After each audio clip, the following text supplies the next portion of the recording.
Oh, good. All right. So yesterday was a lot. Yesterday evening specifically was a lot.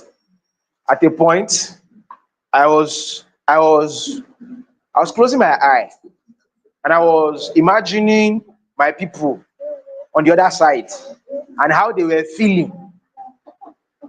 And I was like, bro, took you 5 years to master this stuff. It's not going to be an overnight walk in the park.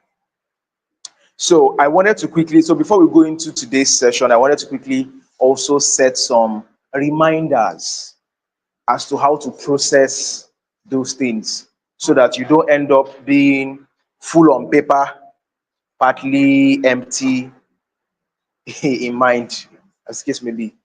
Digital marketing is very broad, obviously, and there are any number of strategies for doing anything. There is email marketing, there is content marketing, which is using blogs, there is social media marketing. What else? Plenty.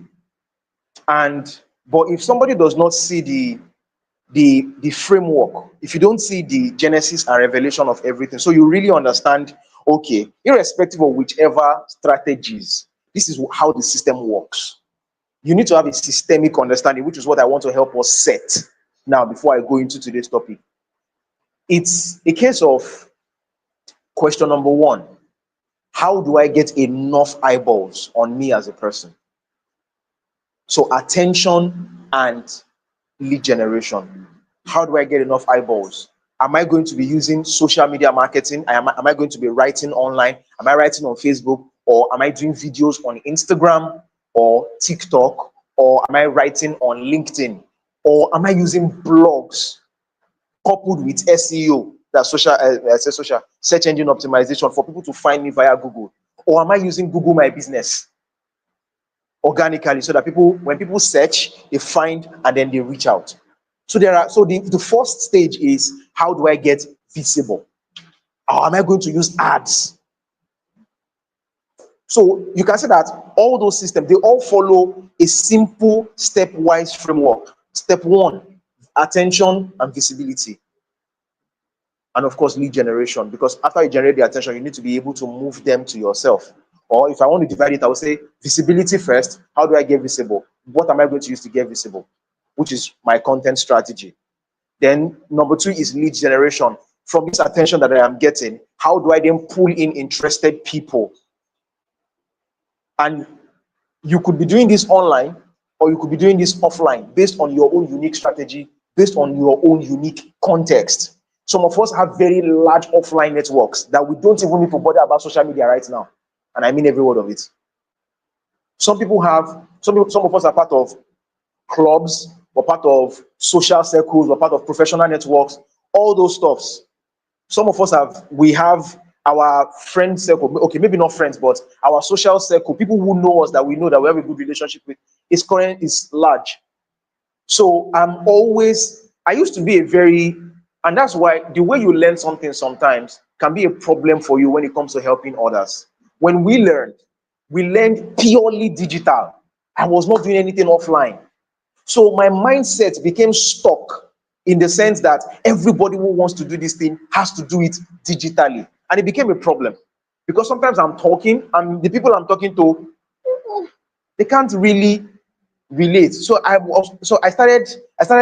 When I saw how some other coaches were doing it, I understood that the key thing is to always start from what you already have, while you are building what you don't have. So visibility and lead generation to lead conversion. So whatever system you are using, it is always this step: visibility or attention, whether you want to call it visibility or attention, anyone is fine. Visibility, that's step one. And you can move it backwards a bit so that it's not be blowing their visibility, lead generation, lead follow up,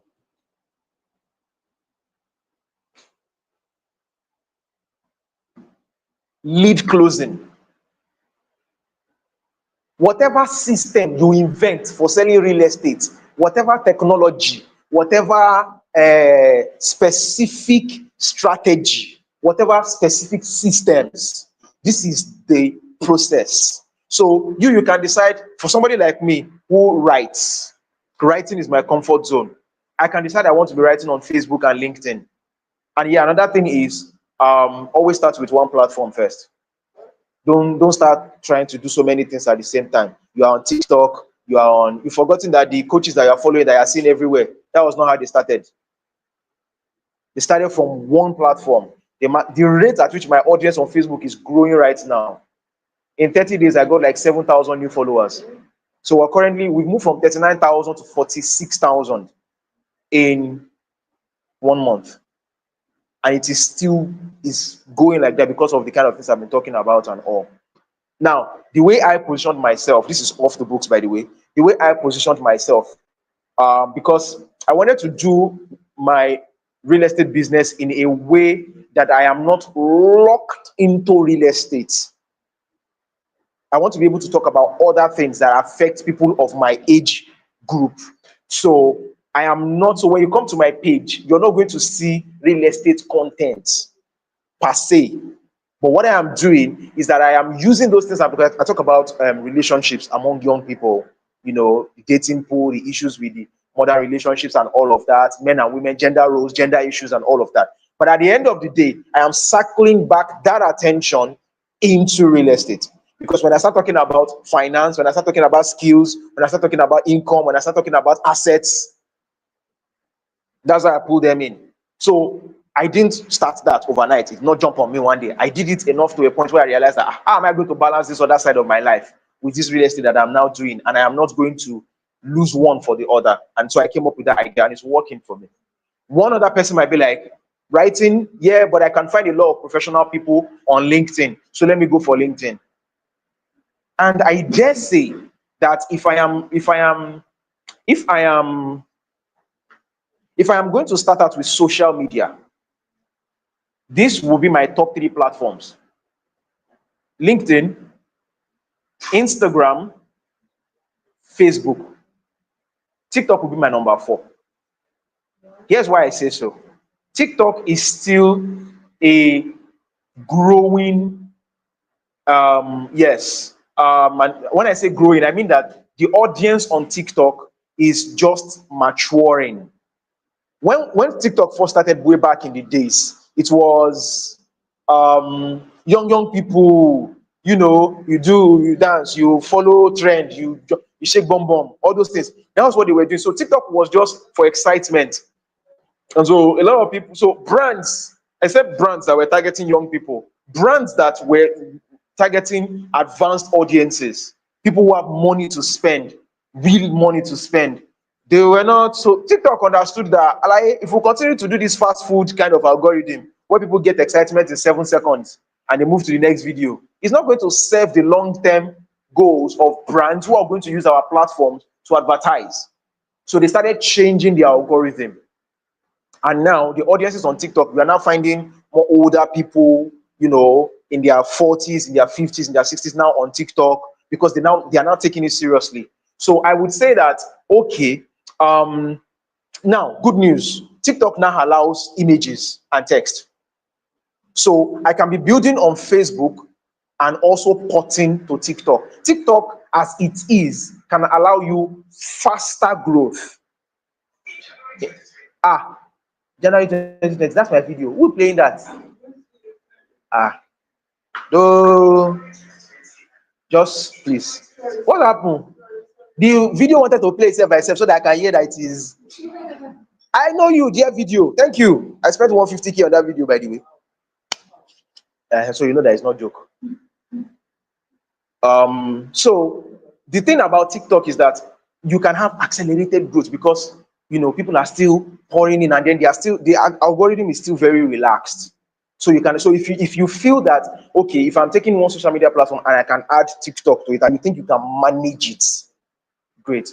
But you will be building TikTok for the days when big enough to the point that you can now start getting results from it. So there's a bit of a slightly longer game with TikTok. But in terms of mature audiences that have money, LinkedIn, Instagram, Facebook. So pick your own desired battle and stick with it. If you want to do social. You notice I did not mention WhatsApp. The reason I don't mention WhatsApp is because WhatsApp is only for nurturing. Your WhatsApp is not going to manufacture the people for you. You must be bringing the people from somewhere, then to WhatsApp. So WhatsApp is for nurturing. So they are seeing your broadcast, they are seeing your WhatsApp status. Maybe if you have a WhatsApp channel, but I think broadcast still does a lot better than WhatsApp channels right now. WhatsApp channel is if you are building an audience that is growing big over time. Yes, but you must be bringing these people from somewhere. So digitally speaking, that's that. Some people may wake up and say, me, I don't want to do social media. I want to do SEO and blogging. God bless you. No problem. As long as you have the patience that it takes, you're welcome. Because what I find that a lot of people do is they start they want to do everything. And then digital marketers sometimes make that mistake of not helping them set their focus. So if you already have an offline community, start with the offline community. Who are the gatekeepers of the community that you can reach out to, that you can strike a partnership with, so that you can make a presentation? And by the way, you can actually, if your offline audience is big enough and you can actually organize them, we can come and do a presentation for you. If you can organize, because me, I like to look like a billionaire when I'm coming. So if you want to plan, you have to plan very well. So that's that. So let's not forget visibility, lead generation, lead follow-up, lead closing. That's the system, irrespective of which strategy you use, whether it's YouTube, whether it is offline, whether it is social media, anyone is fine. So, so that when we go back to watch those videos from yesterday, you now have a framework thinking. It's just a matter of, okay, which one do I want to do? Yeah. So hopefully that sets the tone. And those of us who are online, I hope you got the message clear. I might not be able to see your reactions now, because if in case anybody goes there to go and even ask question, I cannot even answer. So that means Toby, help me tell Antonia that she should please also be watching the comment section, just in case people ask questions, so that we don't leave them out. It's very important. Visibility, lead generation, lead follow-up, lead closing. That's the system. Every time till Jesus will come. I like principles, I like frameworks because they don't change. Strategies can change. Tomorrow now, we might not be using what we are using again. Facebook can die. So, but whatever comes newly is still the same thing. It's still the same thing. Yeah, so that's that. So it's now a matter of perfecting your skills across those four areas. If you are going to be getting visibility, if you are writing, you have to work on your writing skills. You have to work on your storytelling skills. If you're going to be doing videos, you have to work on your presentation, your confidence on camera skills. You have to work on your scripting. Now, when we say scripting, another trap I fell into was thinking that everybody has to script their videos like I do. No. Some people are very good at keeping their thoughts flowing. TMO can sit in front of the camera right now, say something for 3 minutes without doing me, I cannot. If I start now, you would have had like 1 million if I got 2 minutes. It's because of the way my brain works. It's a lot of. So I use scripts to keep my thoughts focused. So I take my time to write my script. So some of you will see my videos and you'll be like, damn, bro, Uncle Fawaz, good morning, sir. I saw you. In case you think I don't see you. So please, we're going to need your help with photos. We need like camera photos. You may not need to edit them, just make them look good. Just so that we have something to, to show that we were here. I was here. Thank you. God bless you. Do you get yes. So I was thinking that everybody has to be able to script. We don't want to use it. That yesterday while I was too, my voice is audible enough to get to everybody. And I have a microphone here, so I'm good. Uncle Chris, how are you? Anything for me? Okay, so some of us here can sit in front of a camera, deliver our thought process without any issues. Some of us, this is the hack I have found for scripting. If you don't want to sit down and write every single word that you have to say, what you can do is you can write pointers. So you just have like a framework for the things I want to say. So this is going to be my hook. This is the first thing I'm going to say to get people's attention. And then this is going to be the first point. This is going to be the second point. This is going to be the third point. There is no rule that says that your video must be smooth across without any jump cuts. My videos, they get jump cuts, die. My most viral videos on TikTok during the election were cut and join, cut and join, cut and join. Because I will say one thing, I will stop the thing, I will say another thing, I will stop the video, I will now put everything together in CapCut, I will now cut off all the space in between, now put small transitions so that it flows. You will not be hearing, you'll be like, that guy, he's just talking like AK-47, you'll not know that he was talking one by one by one by one. Nobody needs to know that you did jump cuts.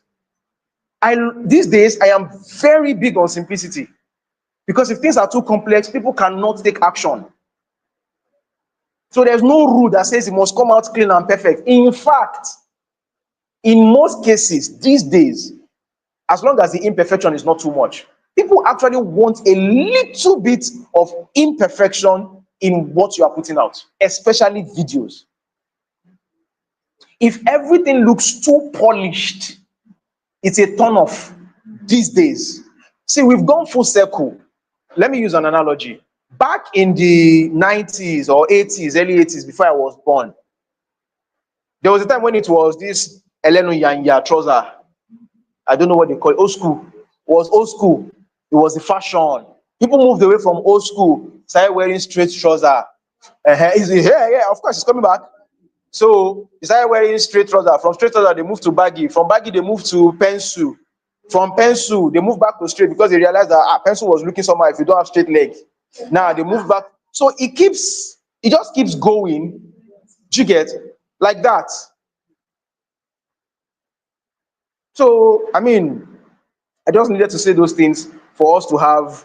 If it's not simple enough, I say enough because not everything can be very simple, but it has to be simple enough for people to be able to start taking the necessary action. So that's number one. So today was supposed to be, for the entirety of today, we're supposed to be working on sales, objection handling, and closing.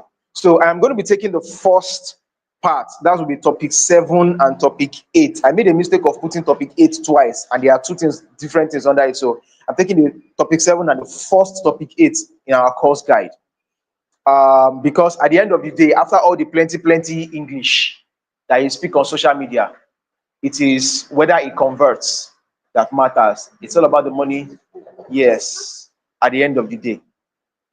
All right, so first thing, we're going to start with understanding real estate clients. Understanding real estate clients. Because if you like, no land documentation. If you like, understand verification, and they can wake you up from sleep, and you can explain everything half awake, half asleep. At the end of the day, if you don't understand the people that you are selling to, you are not going anywhere. You will just be a broke expert. And what typically happens in most businesses, real estate inclusive, is that you find a lot of technical experts and a lot of terrible salespeople. So there are people whom they think that all it takes to succeed is to become an expert in the product, in the area of specialization. I'm a surveyor, oh, I'm a quantity surveyor, oh, I'm a baker, oh, I'm a makeup artist, and all of that. But that's just half of the game. I'm sorry. For those of us who spent 3 years in one school somewhere learning how to do certain crafts, you only got half of the pie. The other half of the pie is marketing and sales. Because if you cannot market and sell what you are creating, you are going to be hungry.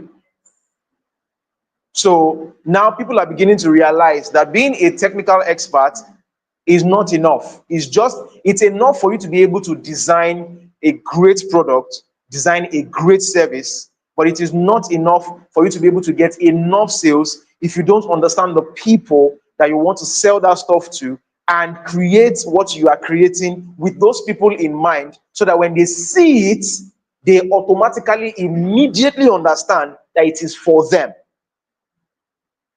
So human psychology is very, very, very important in selling. So the first thing I'm going to say here is, why do people buy land? Why do people buy land? And it's going to be, unfortunately, our second camera cannot work now because my phone is the one that is powering Kini. So if you're online, don't worry, you will not see their faces today, but just believe that they are here. Thank you. So why do people buy land? If you think you have an answer, let me know. Why do people buy land? This is where you start knowing whether people are beginning to really understand what they are in for, or whether they are still just doing oriyerefe. Why do people buy land? If you have an answer, don't worry, we will not. If your answer is wrong, we will not tell you. I'll just do Okay. Of course, I know. Yes, that's correct. We are going there. So but let's start from the front. She raised her hand first. People want to make money to transfer to their children. Okay, so they want to create wealth and they want to build legacy. Okay, we'll see if it is correct.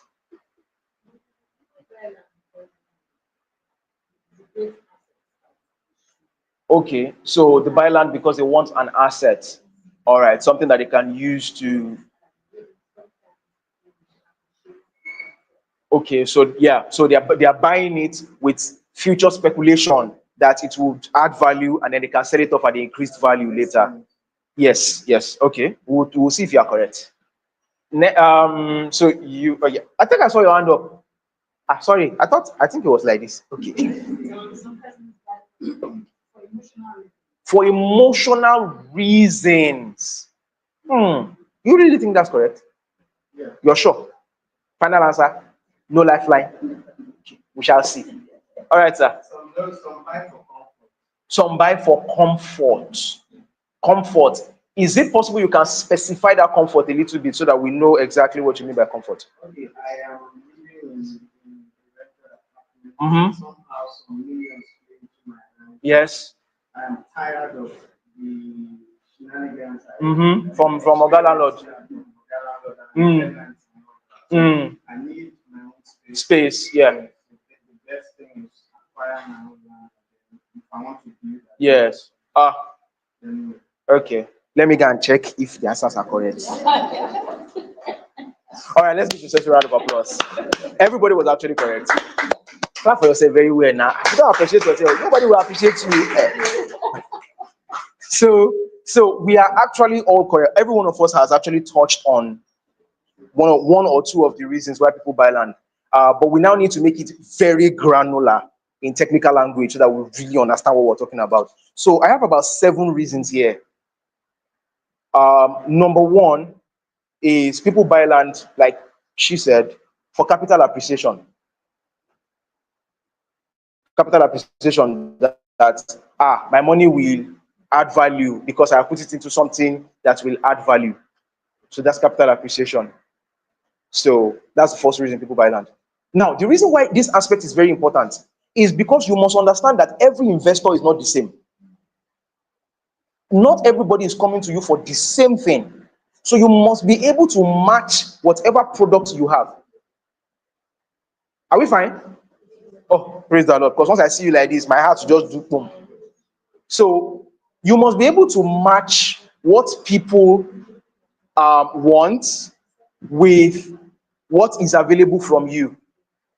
And there will be times that will come when what you have is not what the person needs.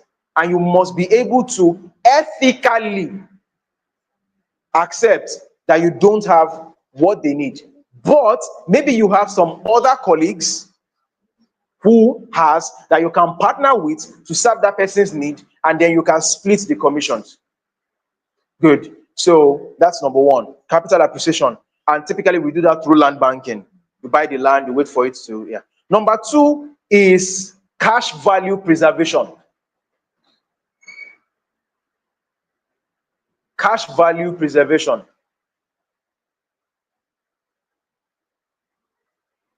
So I don't want to go and keep 200 preservation.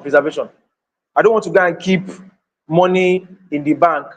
Everybody even knows that keeping money in the bank for a very long time right now is even a very bad idea.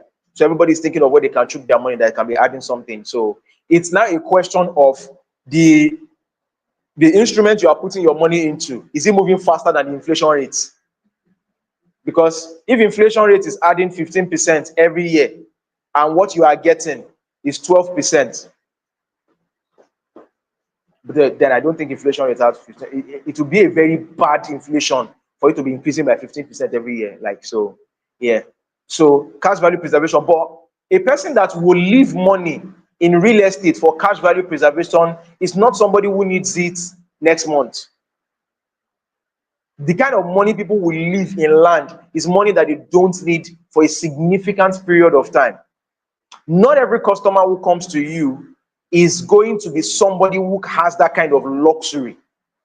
Typically, you find stuff like that amongst people who are earning about 50 million, 100 million per year. Because are the people that I can put this 5 million there and forget it for 10 years. And I'm good. I have other areas. And I'm saying this because some realtors, in their bid to collect commission, will recommend something that is not ideal for the client's context. So we must understand. And we also have to be honest enough to accept that real estate is not the only asset out there.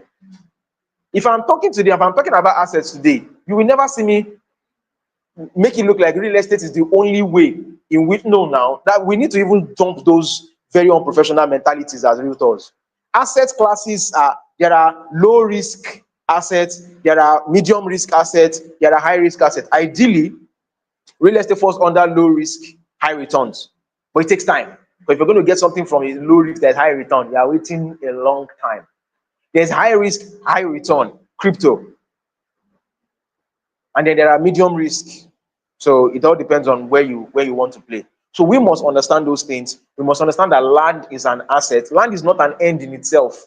Land is a means to an end. The person who is buying the land is buying it because they want to be able to use it for something. Now, as a realtor, this one is coming off of the books.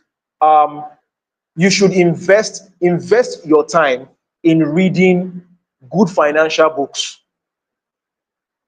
So that, because you may not realize it, but as a realtor, you're not just a marketer. You are a financial advisor to your clients. As a realtor, you're a financial advisor. So you must understand finance. You must understand finance. Because that's how you will know when you are talking to the ideal client for a particular intention or not. So you must understand finance. So books like, let me not go too far because that one is Rich Dad Poor Dad is good, but if you can get the audio book of Rich Dad Poor Dad, nice. The Richest Man in Babylon, they are good books to read. In fact, if you go to Google and be like top 5 finance book that a real estate professional should read, you will get good answers. So you must understand finance. We are as real estate professionals, we are in a financial services sector. Very important. But it just happens that the financial services that we are offering is through real estate, land and houses, as the case may be, and any other thing that is associated with that. So number 3 is cash flow.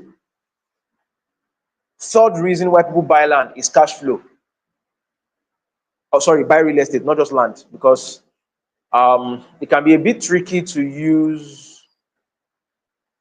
Well, it's not. If the land is for agriculture, for example, if you're part of an agricultural scheme, you can actually generate cash flow. It's just that the cash flow is coming once a year, just like rent.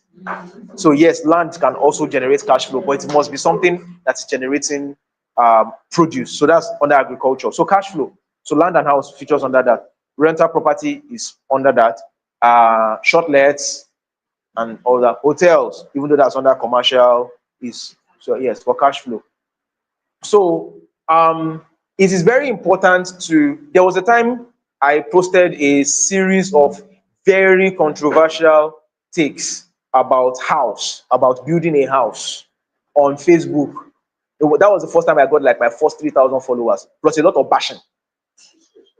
Yeah, because in Nigeria, unfortunately, because of our economy and because of the mentality of our parents, because they were not very financially educated. Let me not use financially intelligence because now it look like I'm insulting our ancestors. So they were not really financially educated. So the ultimate goal of an average Nigerian is to have a house. So I said online that build a house and stop paying rent is the message targeted at emotional people who don't know a better way to use money before they build a house. So because most people don't understand asset classes and how to use money, they want to play it safe. Now, playing it safe is not wrong. It's just that you can be sincere and you are sincerely underutilizing what you have. So you have like some money just come into your hand now. Your daddy is already telling you, Laura, let's see become ma share dear, ma ko dear. It's actually a mediocre financial advice because you could use that money, part of that money, to increase your own financial intelligence by taking maybe a few courses on financial assets and everything, and then now start thinking, where can I put this money that can generate a certain number of returns for me that I can then now take money from conveniently? Because I said it also that if you are building your house and it is stressing you, you are building it at the wrong time. If you see my Facebook, I will just post, I will turn off notification, and that's it. I know they read comments. The insult was hell. But I knew that but when you want to change something that has been there for 40, 50 years, especially in a country where people hate landlords. So sometimes you are forced to choose between, do I follow what I know to be ethically true and say the truth, or do I just play to the psychology of the market and make my money? I don't care whether if you like. Some people ended up using all the money they made to build house, and after they built the house, they don't have anything. So if you don't understand how assets work, as soon as that money enter your hand, the next thing you'll be thinking is that let me go and buy land and let me start building house small. Meanwhile, the house that you are building, while it will give you comfort, which is convenience, it will have taken a lot of other opportunities that you could have leveraged that money on before you now start building the house. So if somebody is just starting out and money is beginning to come into their hand, now here's the problem with building rental property, for example, when your income has not. If you build a rental property, think of it, you carry 80 million naira, 4 set of big money that you made, and you sink it into building a rental property. But you do not calculate how many years it will take you to recover the 80 million before you start making profit. Let's say you build it, and it is very tricky to actually build an 80 million naira house that is actually very good, that will generate like gengeng income rental per year now. I don't even know whether the landlords in Arepo and Mowe are building 80 million naira houses. I don't know. So I don't want to say what I don't know. But the point is, whatever amount of money you are sinking into building that standard apartment, you need to also think of how many years will it take me to first make the money back, that's break even. And if you're making the money back, you also have to think about inflation, because the 80 million. So to break even and then to start making profits. So if that house is the only source of profit that you have, then it means you have delayed your profits for maybe for like 8-10 years. And that's why you see some guys, they will build house. They are now angry. And so when the tenant is complaining that something in the house is not working, the guy does not want to hear what you are saying. It will be like if you don't kini that day, I mean another person will collect it of telling you that if you come into the house, so you will be the one that will do the renovation. So they will not now they will charge you less than the rent. But when you now enter, you will now spend a lot of money to do the renovation, because when you now start the renovation, you now realize that a lot of things are problematic. It's just the landlord is angry because he has carried a significant amount of money. One of my god brothers spent $100,000 to build the house. 100,000 and two.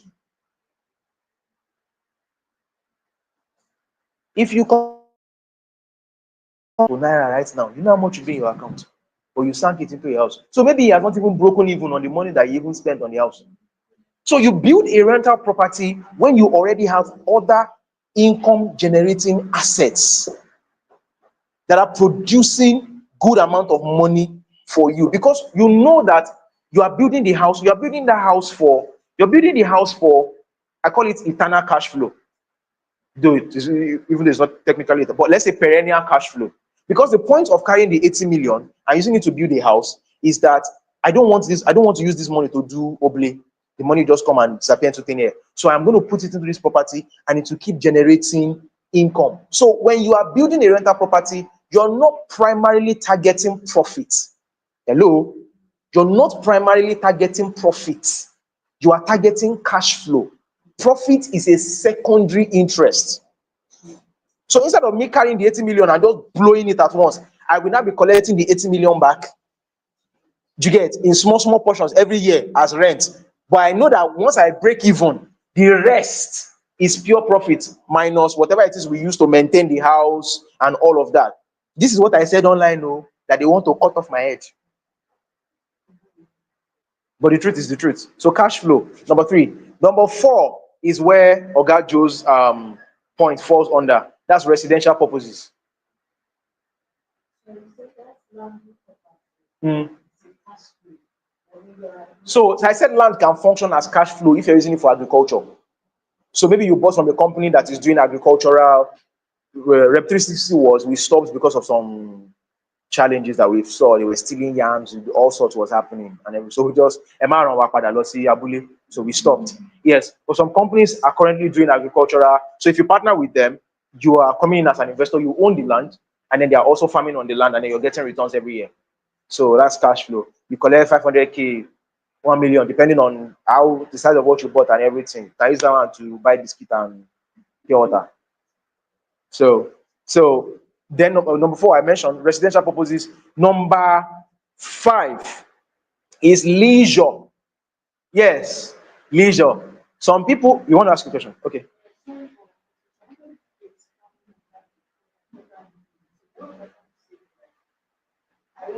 Mm-hmm. Mm-hmm. Mm-hmm. Mm-hmm. Mm-hmm. Stuff. So that's a good question, by the way. So that's not exactly the structure that I had in mind, but that also exists, but it's tricky. So for those online, she was asking if I'm actually a good teacher. I'm actually remembering that people are online. When I clap for me, I beg. So she was asking if when we talk about land for agriculture in real estate, does it mean that, oh, I have a land somewhere, somebody wants to come and plant or farm on the land, and then we are sharing the profit, or they are giving me returns and everything? So that exists, but it's not very common for real estate companies to do because there are a lot of variables that they cannot control. Plus, if your land is in Bonu and we were in Lagos, how are we going to? So typically, it's a case of the company will be the one to sell the land to you, yeah, and then they also use it for farming. So you already own the land, but whatever activities they are, yeah, you're getting returns from it every year. Yeah, sure. Mm. Okay. Okay. Yeah. Mm-hmm, mm-hmm. Mm-hmm. Mm-hmm. Mm-hmm. Mm-hmm. Yeah, so a case where you have an expanse of land somewhere. There's a company, hopefully, who does. Yeah, I say hopefully because it's very tricky to work with. There's a company who does agricultural partnerships with landowners. Let's put it that way. So, and then they either you are. But if you are already making the produce and you are selling to them, then it's not really a real estate agricultural partnership anymore. It's more like they are buying from you wholesale. That's a different structure. The structure I thought you had in mind, which you probably also do, is a case where I have the land. You can come and use the land for your agricultural purposes, and then whatever comes out of it, we'll split the returns. That could also happen. But for you to be able to do that, first off, the company has to have a lot of machineries to work with, and your land must be pretty big. Yeah, that's the only way that will justify, because you are dealing with a low margin business. If you are producing, you cannot watermelon, whatever it is you're producing, agriculture is a low margin business. So for you to be able to make a lot of money from it, you require volume. Otherwise, you and I will not be able to eat because food will be too expensive. Uh-huh. So you're welcome. So leisure purposes. So leisure in the sense of I read online of a man who built a racetrack just for his family to be racing car. Yes. How many of us know the Taj Mahal? Taj Mahal in India is one of the seven wonders of the modern world. The Taj Mahal was built by an Indian emperor who wanted to who wanted to show his love to I think his late wife. I mean, that kind of love. I don't know. Today, self, God, it is well. You don't understand. You know the kind of love you have to have for a woman for you to construct something that was up and safe. Father, in the name of Jesus. Chinyere distinguish and okay, people buy land for different reasons, which include to protect their funds, yes, from inflation. Oh, okay, from online. That's Chinyere. So you can just kind of be the sounding board. So instead of writing it to me, if somebody says something online, you can just say it out so that way we recognize them. Yeah, tribute transgenerational English, transgenerational wealth, yes. Financial security, yes. Safeguarding your money from, yeah. So Chinyere, please let's clap for Chinyere. You know why? She's a staff, but she lives in Abuja. But the way Chinyere works, Chinyere is the kind of person you can give a job to and not need to monitor her. And she's a mother of, I don't know how many kids you have now, so let me be safe. But I think either two or three. And she still works like, so imagine somebody working as a staff and still being able to join online for this session. And she's been around since the beginning. Chere, we appreciate you. Thank you very much. When else you come to Lagos, I'll buy you for four. Just two. All right, no problem. Thank you. Thank you. So the emperor built that Taj Mahal as a monument for his late wife. And today is a tourist attraction. People go to the Taj Mahal just to go and see the depiction of a man's love for his woman. Obviously, that woman must have been worth a lot to him for him to do that. So, I mean, somebody built a racetrack for him and his family to be racing. The person that closed the land deal for that, you know how big a racetrack is? You don't want to imagine the number of millions of dollars that the person would have collected in commission. The same thing with golf courses. Billionaires who want to have a golf course so that they can play golf with their friends. That's leisure. That's leisure. Lakowe golf course, an example, etc., like that. And then, okay, no matter. For the next reason is for, that should be number 6, like 1, 2, 3, 4, 5, 6. Legacy. A good man leaves wealth for his children's children.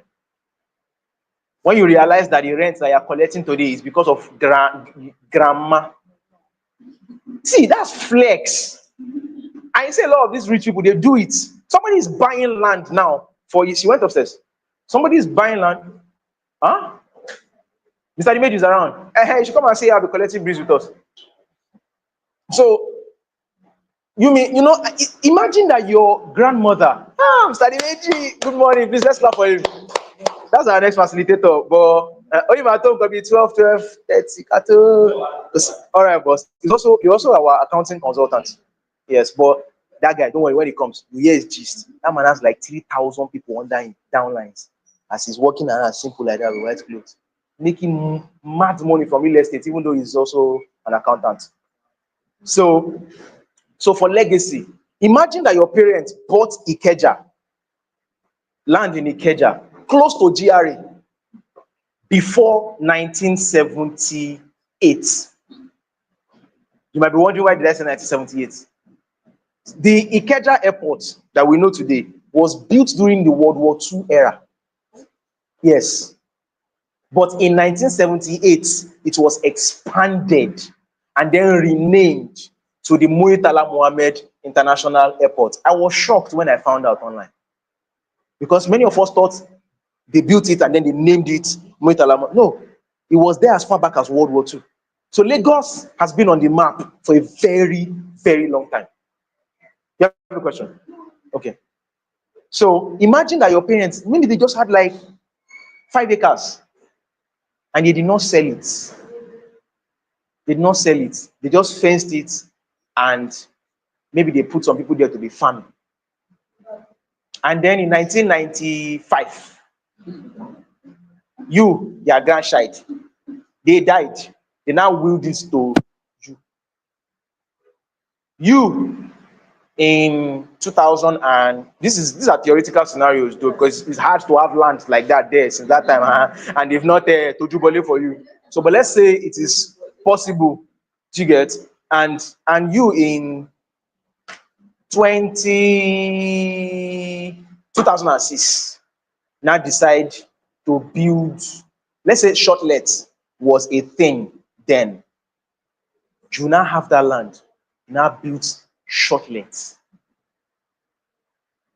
or you partner with a company, maybe because you don't have the money to finish the entire, you partner with a company to build shortlets for people who are coming in through the airport. Yes. Daily alerts. So one of the things we should be thinking as good parents and grandparents is, how will I make sure that my name will never leave the mouth of my generation? It is what you pass over to them that matters. Our parents have been doing it though, in their defense. Our grandparents, I mean, they live. It's just that those things were not really, maybe there was no paper document, but they had lands that they gave to their kids and then they passed it over to the next kids and all of that. So yeah. But at that time, well, people didn't really know the value of, they just knew that land was valuable, but because government had not started doing chuk eye until it was in 19, I think it was also in the same 1978 that the Land Use Act was launched. And then so they now vested all the lands in the states in trust of the, sorry, under the control of the governor, in trust of the citizens. So that was when people really started understanding that, oh, more this land that we have had for generations, Nkambembe, and then fights now started, and then Omonile Wiri now entered. Because now I know that if I sell this one like this now, hardly do you see an Omonile that actually, because those people, they don't, their brain is, see, when you're, yes, that's why countries need to invest in their human resources. Mm. Yes. They look scrawny. Yes. The reason is because if you think that wealth is outside there instead of within you, you continue to be poor. Because your income, your true income is a reflection of the value you hold within you. So if you give an Omonile that cannot work and earn 1 million from his own sweat or from his skills, let me not use sweat because that's labor. From his own skills, he cannot earn 1 million, and you give him 1 million because he has not developed himself to be able to administer 1 million. He will blow the money. That's why people win lottery and then a few years they are broke. Is it because of village people? No. It's because their intellect, their understanding of finance, they did not grow with the money. So the money came like this, boom, you are here. You will just be spending,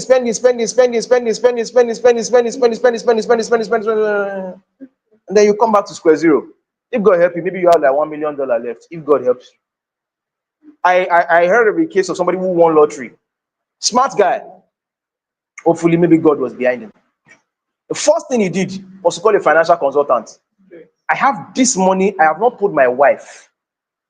I've not told anybody in our family that I won this money. What do I do? Because apparently he has seen the lives of every other person. You get? So then the last reason people buy land. Did somebody say emotions, or somebody said emotion? The correct word is status. Status. So that you can do kota kota na kaotito. Yes. I'm a landlord. I have lands. That's what some people want to just bragging rights. I'm a landlord. Now the problem is that if your emotion, if your desire for status is not tempered by knowledge, you will seek the status at the wrong time. You are a landlord, but you don't have profit. It doesn't make sense. Because you're supposed to be having steady profits first. Then you now come and start thinking about capital appreciation, money that I will put somewhere and just leave it there for the time being. So that's why I said we need to read books on finance, because we need to understand um these terminologies. Cash flow, of course, most people understand revenue and profit, but cash flow, annuity, dividends, all these things you need, because they have different times where they play. There are times in people's passive income, active income. There are times in people's lives when these things need to start showing up. So as a financial advisor, even though yes, you don't need to be a guru in finance, but you need to be able to take a look at your client. For example, if a young guy who just graduated from secondary school, from university, started working and then has gotten some significant amount of money, maybe like 10 million, and he wants to sink the entire 10 million into land, I, as somebody who understands finance, will tell him no. Don't put the entire 10 million into land.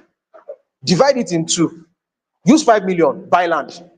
The remaining 5 million, invest part of it in your own skill. Are there masterminds that you can pay for? Are there course programs you can go? Are there events that you can go that can add to your knowledge, that can help you to earn more money? The other part of the money, put it into this asset, this asset, this asset. Or if I don't know which assets to put, I'll say the other money. Consult an investment consultant who understands the different, because me, I'm in real estate, I may not know all the different assets. So consult an investment consultant who understands other instruments that you can put some of this money into. You see how you just spread out your risk. Instead of, don't worry, capital appreciation, your land will appreciate 30% year on year. Somebody now carry the entire 30 million, now shook inside. So of course, 30% comes. You now wake up one day, now be like, that land that I bought last 6 months, I want to sell it because I need money. We now start the case. 3 months after, we have not sold the land. Is it because we don't know what we are doing? No. But because land as an asset is a, I call it a non-easily liquidatable asset. You cannot easily convert, you cannot just wake up angrily and easily convert land into cash.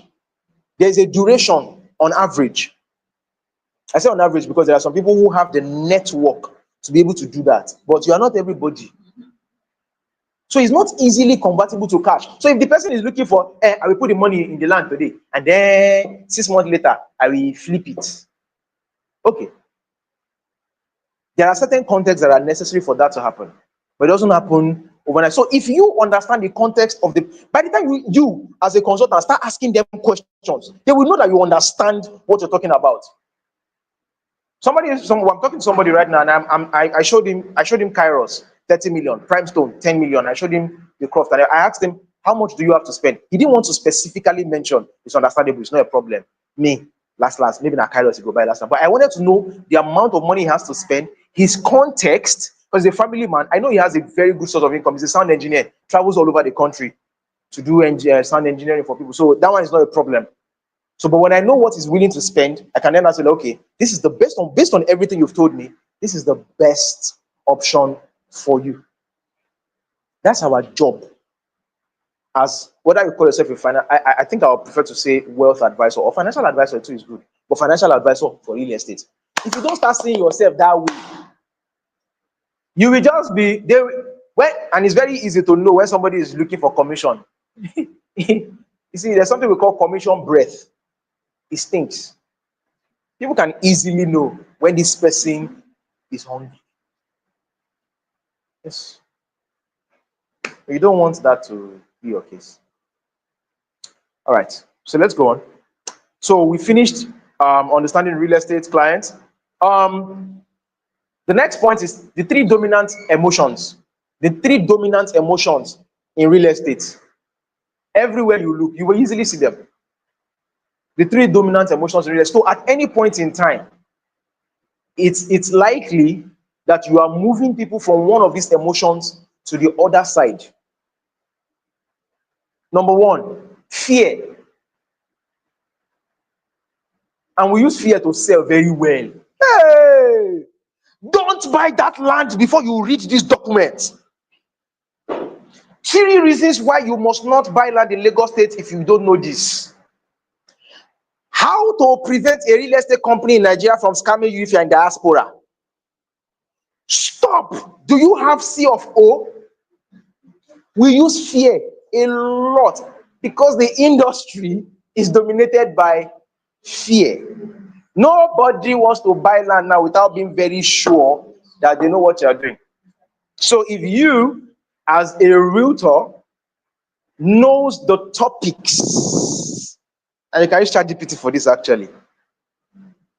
As a realtor in Nigeria, in a place that is heavily dominated by scams and everything and all that, help me come up with 10 hot topics that I can discuss as a realtor to help people understand how to avoid XYZ. You now pick the one that, yes, ChatGPT is your second brain, by the way. If you're not using it already, you're leaving a lot on the table. I'm currently taking a course on how to use AI. Yeah, on Udemy. Udemy courses are very affordable. I don't know how they manage to survive. I don't know how they do it, but maybe I should not even care. I shall know that with 9,900, you can buy a very detailed course on almost anything on Udemy. So I'm currently taking a course on ChatGPT. How to, so because if I understand all the use cases, all the scenarios in which I can use ChatGPT to make my work easier, it makes my work easier. I brainstorm with ChatGPT. Some of the scripts I've written in Rep 360, I generated the skeleton from ChatGPT. Then I now layered my own experience and stuff into it. So it will really help you. So if you're not using ChatGPT, you're online, I don't know how to use ChatGPT. For basics, before you say you want to go and buy a course, at least go to YouTube. How to use ChatGPT to generate good content ideas. Start from there. Then you can decide to take a course one day, and then because there are different AI tools for different purposes that can help you make your life fantastically easier. Right. So the second one is greed. Now, when I say greed, people tend to think it's the evil type of greed. The one of give me what can give me 40% return per year. There is that. But there's also the healthy greed. The reason people buy real estate, one of the reasons people buy real estate is because of greed. That capital appreciation. So that's why I said the healthy greed. There's the healthy one, as the malicious one. I want more money. These are the things. This is the ROI. This is how we're going to generate the ROI for you. This is what to expect at this particular time. This is when we sell off. This is where the market is going. This is what people are looking for. These are what people are building now. These are the kind of properties people are. You as an investor, you're just like, okay. I find no problem. I take my 300 million naira. Because at the end of the day, I know I probably get like 450 million back. I have 50 million to do oblate. Keep 100 million to do other things. So greed, number two. So when you see dark greed from a customer. You already know this is not my client. Hope everything is well. Uh-huh. You already know somebody is asking you for 40% return per year. Run. Don't even start. It is easier to avoid temptation than to resist it. Number 3, pride. Yes. So that's where status falls under. And do you know that a grandparent wanting to leave real estate for their children's children is actually pride, but a healthy pride. The fact that when I am dying, Oruko mi say, no family, even when their own children are born, like that's your grandma. That person is the person who broke the poverty line in this family and made us a household name. Even God self has that kind of, I rescued these people from their sins so that I can have more children in my kingdom. It's pride, the healthy one. So these are the 3 dominant emotions. So anytime you are dealing with a customer, you must be reading for which, yes, you must be reading these emotions in them. Most people will come with fear because that's the most dominant emotion. Nobody wants to enter Gbege. That's the coastal road skinny that they are doing right now. About $450 million worth of investment. Phew! From diaspora. So diaspora clients now, they are not smiling. They're not smiling. They are dragging it with the government. Go. And that kind of, it gives me a cause for concern because if I do everything right and you just come from nowhere, I've been using our Agbara, and you're giving me one stupid compensation, what then are we telling our kids? So those, then let's move on from there. So for different kinds of clients in real estate, we have first-time buyers versus veteran investors. Or let's just separate it. First-time buyers. So those are some of the clients you will see in real estate. First-time buyers. Then you will see veteran investors. Yeah, those ones, when they come, you better know what you are doing. So when they start with the questions, God will help you. Is one Baba that bought something in Ikeja 30 years ago is now considering of, no, it was not even scammed. He did everything right. Everything is going on fine. You now hear that something is happening in Bejuleki, airport is coming there, and Kairos is closed, and Kairos is 30 million. But he needs you to help him see the vision on why he should buy 10 plots of Kairos. Oh yeah, come and play. Let's know how good you are. Yes. So when you meet those people, you better know what you're talking about. Your product knowledge. If you slap me from sleep today, I can explain the vision behind Kairos to you. It's just 10 minutes from the international airport. It is far enough to be away from the noise. It is close enough to feel the financial impact. If you are buying into Kairos, you may want to consider doing shortlets. Why? This is what is happening in Ikeja. There are a lot of real estate, there are a lot of hotels who are benefiting from the influx from the airport. The Lekki Ekpe International Airport is going to serve 5 million people yearly. Sir, just imagine like 0.01% of those people are coming to your shortlet inside Kairos. And not just any shortlet, a place that looks like a resort. So, sir, you're not even targeting those economy people. It is people who are being like, maybe they're like special economy or first class. And they take your shortlets, and maybe you have like 10 shortlets in there, sir. Think about it. You see? So for the product knowledge side of things, yes, part of it will be done today by Mr. Dimeji. He will be talking about how to describe land like a pro. It's part of under his module. But then you will also have access to all the landing pages. You have access to all the landing pages of Rep 360 products. So you can read up, and there are some tiny things that we can just easily jump because we know you can easily go through those ones later. So yes. Oh, so the thing you are hearing about it for the first time is because we've not really been pushing Kairos like that. Yeah, the landing page copy is ready, but we've not started designing. By the way, after this session, I need to clean up. We need to do Kairos, we need to do Croft. And yes, there will also be There will also be, we are also now thinking of doing realtor sessions from time to time that will focus purely on product knowledge. We realize that not every realtor is self, everybody's not like me. Everybody is not like me that can easily sit down, read a landing page or watch a few videos and I'm good. Not everybody is self-motivated like that. Yes. Yeah, you get you saw the picture. Yeah. Because Kairos is supposed to be a resort residential location. So what we're doing with Kairos is we're blending the best of urban living with the best of resort. I don't want to call it rural, resort living. So you can see. So because the picture is Lagos is noisy. People want a quiet, but not just a quiet environment. It feels natural. The air is clean. That's Kairos. No. So there's that one. There's that one, and then there's Kairos. The unique selling point of Kairos is the closeness to the airport. So it's not just so the one in Owode Obafemi, that's the Croft. The Croft is for retreats mostly. Yeah, the Croft, the one in Owode Obafemi, yes, along Shagamu off Shagamu Abeokuta Expressway. It's for retreats, like retreats, residential kind of location. Yeah, like I just want to go a place. It's quiet. I'm surrounded by different kind of fruits. There's quietness, everything. I'm in my bungalow. Nobody's disturbing my life. When I want to think about where next I'm going in life, I'll go there. Do you get?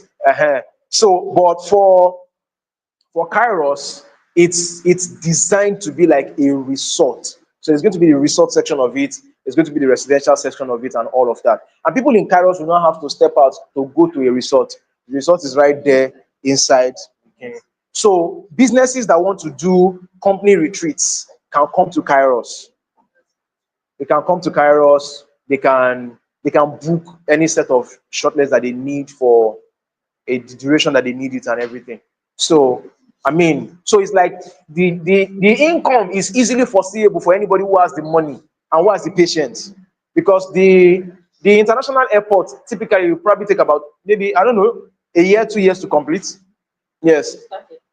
So I don't know if they started construction, but I know they finished all the legal issues around it. They were supposed to have started building 2 years ago, but there were some stakeholders that were not having it with them. So they had to sort out all those issues. It's going to sit on 3,500 hectares of land. Yes, that's been acquired already. So work is going on. So veteran investors, diaspora buyers.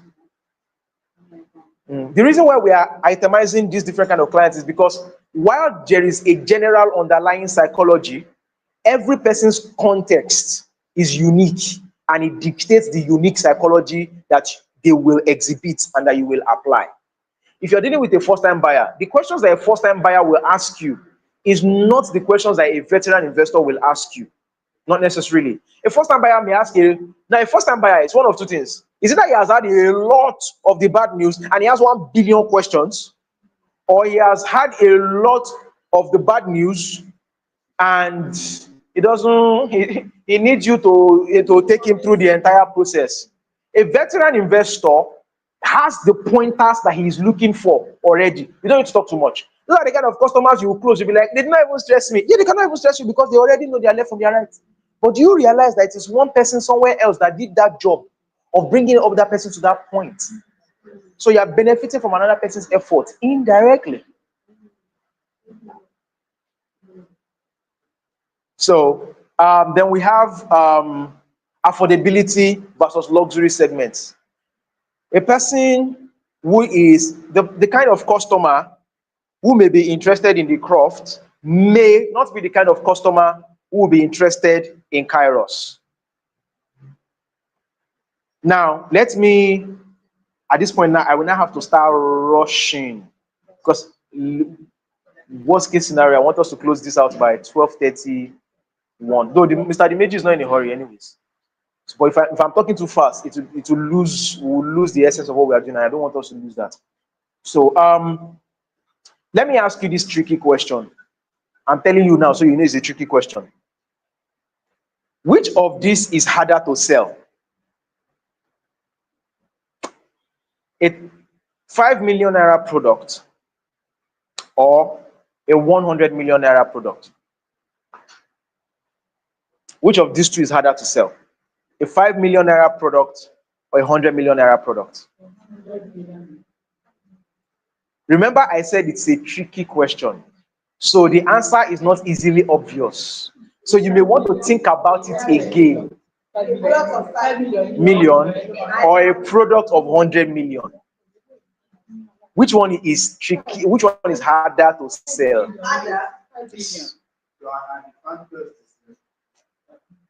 I will not tell you. But if I tell you, you will know the answer. Antonia, please let me be watching online responses too. Okay, I think you're also checking, right? Please, because 100 million. Yes.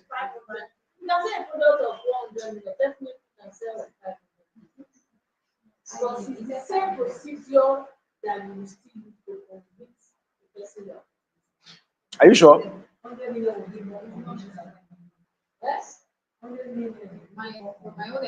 Yes. Than 100 million. So for those online, some people are saying, you say there's no comments, no problems. So some people are saying that 5 million is easier to sell. Okay. Okay. So we have three factions. Faction 1, 5 million is easier to sell than 100 million, which sounds obvious. Faction 2, 100 million naira is harder to is easier to sell than 5 million. How that miracle happens, I don't know. Faction 3, they say irrespective of the amount, is the same energy and conviction power. What is the final answer? Let me ask ChatGPT, how are you? So this is the answer.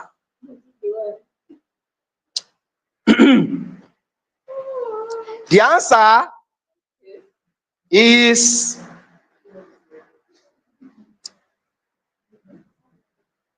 does anybody want to use a lifeline? 50-50. I should delete two options. You people. Okay, so we want to use 50-50. Okay. Option 1 and option 2 deleted. So we have faction 3, the same effort. The answer is, does anybody want to phone a friend?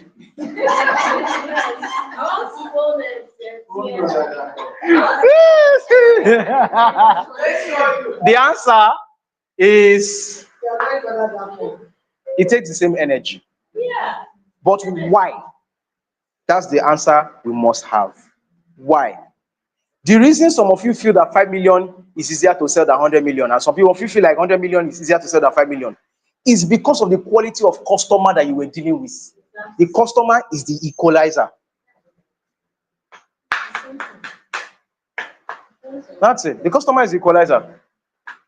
You think that it is harder to convince a 100 million naira client? No. Because the person who has 100 million naira to spend probably has like 5 billion in his account. That 100 million to him is like 100K. That's why as your money grows, your scale of perception starts to expand. So for somebody, 100,000 is heaven and earth. For another person, 100,000 naira is 1,000 naira. So it's not a question of what kind of customer am I dealing with, and how do I attract the right kind of customer for this particular product? What kind of language do they use? How do they think? How do I have to dress? What terminologies will I be speaking? Because when you're talking to a luxury customer, there are certain words that must not feature in your language. Words like affordable, it's an insult. Yes, it's an insult. Words like low priced, it's an insult. Because A luxury customer is not just buying function, he's buying status. When somebody spends $2,000 on a Birkin bag or a Dolce and Gabbana, it is not because of the function of the bag. It is because the bag reminds them of how far they have come in life. When somebody carries $10,000 to buy a Rolex watch, it's not because the Rolex watch is more accurate than a 5,000 naira watch. It is because the Rolex is a reminder of who they are. Yes, when you hear that the streets of heaven is paved with gold, do you think God is wasting gold? No, it's because gold is also a partial reminder of who God is. The gold that you people are fighting for on earth and killing yourself, somebody is using it to do road. Think about it. So when you are talking to a high-end customer, somebody who wants to buy 100 million, you're not just talking in terms of function and features. You're talking in terms of how it is going to make them look. If I want to sell Calon is 100 million naira per plot. We've not really announced it to the larger house, but we've been there. Calon is 100 million naira. Why do you think people are killing themselves to go to Lekki, despite all the water issues and everything? You think they are going there because if it is by function? Let me tell you guys this. See, when you're selling luxury products, function, like what it can do. I'm buying iPhone. Function is the lowest level of value. It must be a constant. If you buy a $5,000 bag and the leather starts to peel, automatically you are going to be very angry, right? But if everything was all right with that bag and it was fine and everything, do you know that sometimes luxury customers don't even know that they are buying things because of status? They will tell you that they are buying it because it is quality. You, the naive customer who does not understand customer psychology, that does not understand that even the customer's mind can lie to them. Somebody tells you he's buying an iPhone because of it has this feature, it has this kini, and you when you now want to sell to another person who wants to buy iPhone, you now be telling them features. They are buying the iPhone because when they buy the iPhone, they automatically belong to a certain class. However, the function of the iPhone is the logical defense that they give themselves for buying the iPhone. Am I making sense? Do you understand what I'm saying? A luxury customer will not they don't want to look like they are wasting money, typically. So they will tell you quality, they're buying it because it's high quality, it is this, is that. Not lie. The quality is just a logical defense for the amount of money that they have spent. Because if you really look at it, if it's really quality, there are things of lower quality, the same quality that are less priced. Why are you buying Birkin? Why are you buying Dolce and Gabbana? Why are you buying Versace? Why are you buying Gucci? Why not go and buy Ajanle Coco and Sons? Exactly.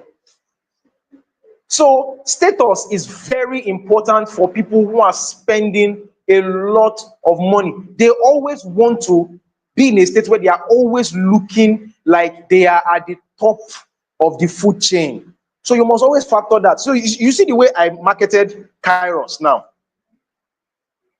So, sir, when these people come to your shortlet, they are not just coming like your own is the top end kind of shortlet. They feel special.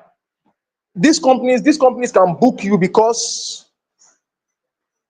So while we are selling, so when we tell them the features and the benefits, we must also be showing how those things make them look good as a person. When you are marketing to a grandma who wants to buy land because of her children's children, you're not going to be speaking about capital appreciation alone. Grandma, 89-year-old capital appreciation. What does she want to use capital appreciation for?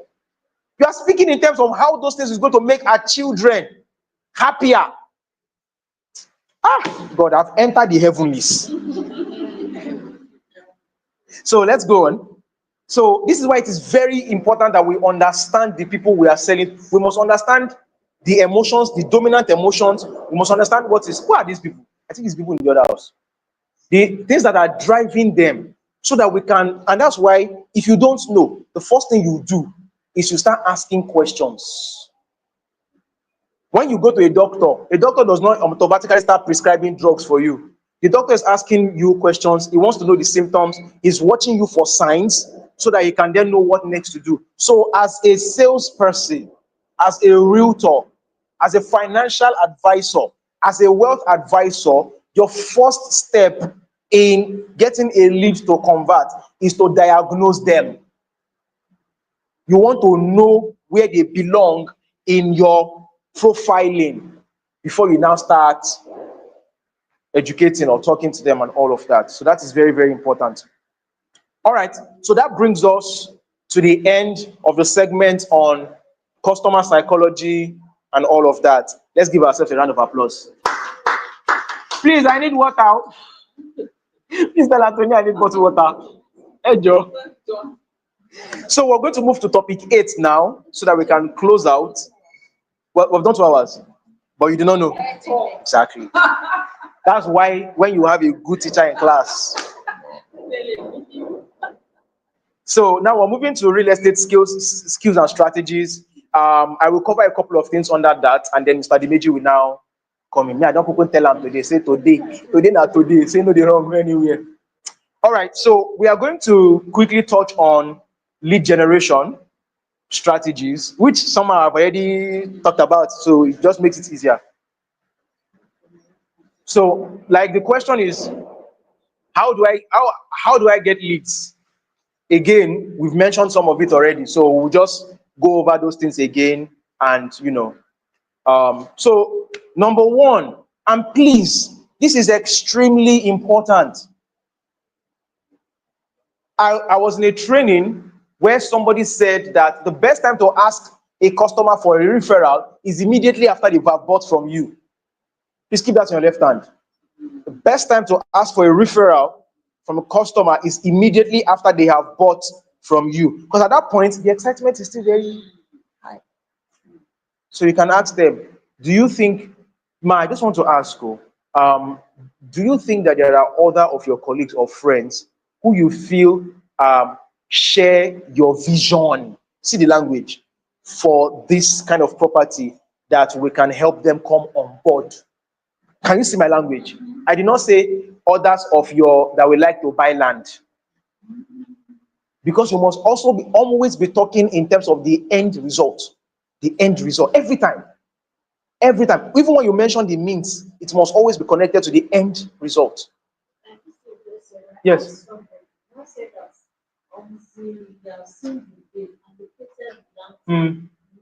Yes. Yes. Proof. Okay. Okay. See, I'll look at it. Okay, so that's actually good. That's an objection. And we're coming to those things. Now, there are some objections that you cannot overturn. You just allow them wait. You wait it out. In that case, if he says that he has to see the land allocated to him before he moves, that is not an objection anymore. That is a rejection. A rejection, no matter what you say, that context is not going to change. Now, that's a conditional rejection in the sense that before I will be able to do this, this has to happen. Or maybe I might, maybe we should not say a rejection. Let's call it a conditional objection. It is a roadblock, but it's a roadblock that has conditions. So if you fulfill the condition, I will move out the roadblock. So that's a conditional objection. I just invented that on my head right now. Wow. So referrals, very important. Referrals, very, very important. Some people have grown their entire business on referrals alone. So all this one that I was talking about, if you can, and when we say referrals, it's not always referral that is coming from people who have bought already. It can also be referrals where you are partnering with somebody who is a gatekeeper to a community. Thank you. Yes. That has access to a community, like your Rotary clubs and everything. And because they trust those persons, they will allow you access so that you can then now do the presentation. And then, so because they are giving you credibility on behalf of the community, They are referring those people to you. So the people are leveraging on the trust that they have for those people to do business with you. So that's a form of referral, actually. So you can be getting referrals from existing customers. You can also be getting referrals from partnerships. Very important. Don't joke with it. Number two, cold outreach.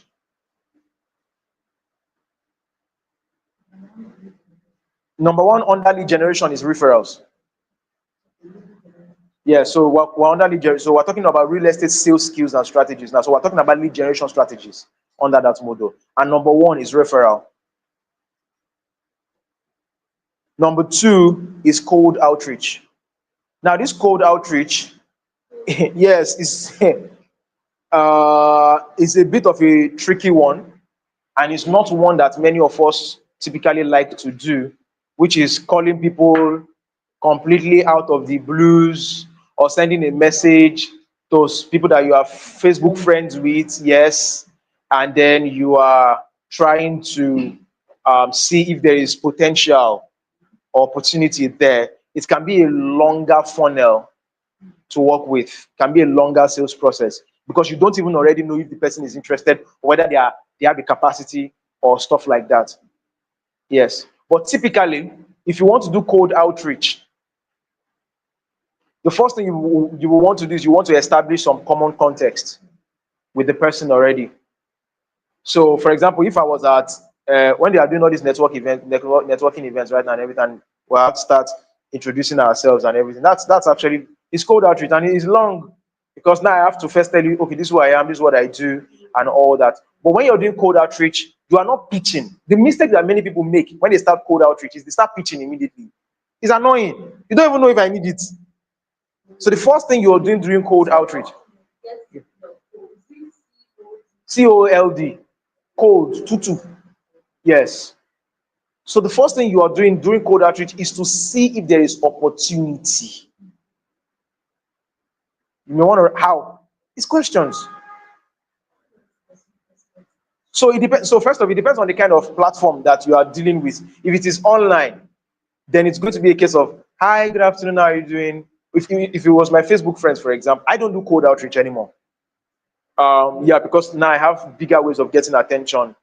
I can post content and have a lot of people react and then single out people who are interested and all that. Cold outreach is typically in cases where you don't have you don't have a social, yes, contacts, or you're in a place where you don't know the people there, and then you now have to now start, maybe it's at an event, yes, and you now have to start networking. So that's cold outreach. So typically cold outreach, how do you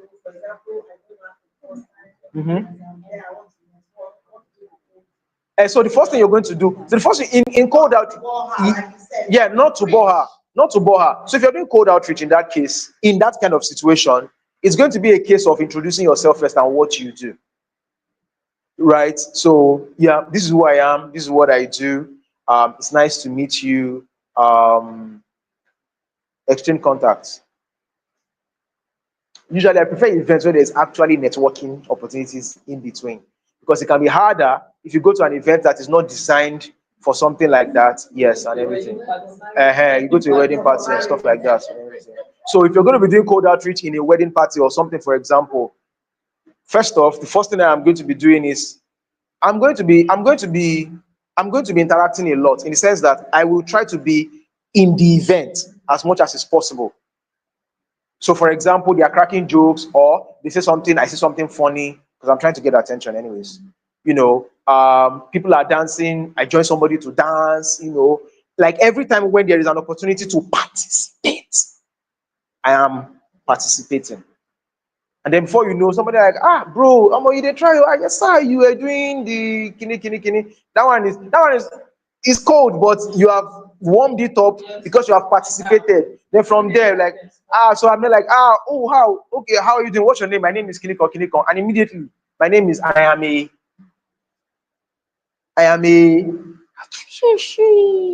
yes. And then from another form of code outreach, which I don't really think works a lot these days, unless the people who are doing it are very smart marketers, is flyers. Sharing of flyers. Sharing of business cards. But the thing is that most people, when they do business cards, their business cards. Physical or online? Sharing of Physical. physical. Yes. That one. So That one is missing. So it is old school, yes, but the reason it doesn't work, as well anymore is because most people, when they do cold outreach like that, they are pitching, they are not attracting. If I'm going to do a flyer today, you think that preaching or pitching. They are not attracting. Check most real estate company flyers. What do you see? Land. We have this land here. Discount price. Kidiko. Away. This, that. On flyer. Yes. So there's no uniqueness. So you are. If I even want to do that kind of cold outreach, first off,